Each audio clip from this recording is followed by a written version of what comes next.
September মাসের মাঝামাঝি আমার ড্রাগন গাছের এই ফলগুলো পেকে গেছে। আমার ছেলে এসেছে বাইরে থেকে, ছেলের জন্য এই ফলগুলো গুছিয়ে রেখেছিলাম। আজকে এগুলো পারবো।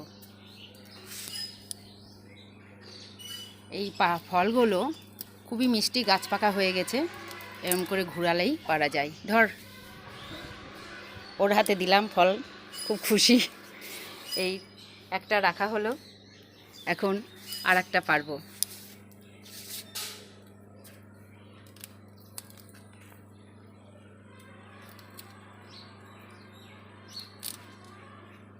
দুটো,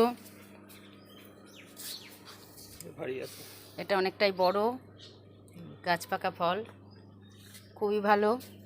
আর একটা ফল আছে কাঁচা, দুদিনের মধ্যে পাকবে। এটা এটা সোম, তুই পার।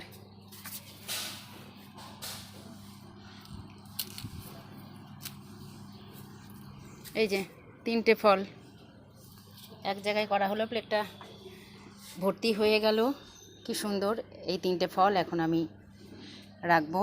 আর এই ফলটা 1-2 দিন পরে পুরো পেকে যাবে এরকম, তখন একসাথে পারবো। আরও নতুন নতুন কুড়ি আছে, এগুলো 2-3 দিনের মধ্যে ফুটবে। এই কুড়িটা 2 দিন আগে ফুটেছে, গাছে আরও নতুন কুড়ি আসার সম্ভাবনা আছে। এখন দেখা যাক এই বছর আর কটা ফল পাই। ইতিমধ্যেই অনেকগুলো ফলই পেয়ে গেছি আগেও। নাও বাবা, খুশি?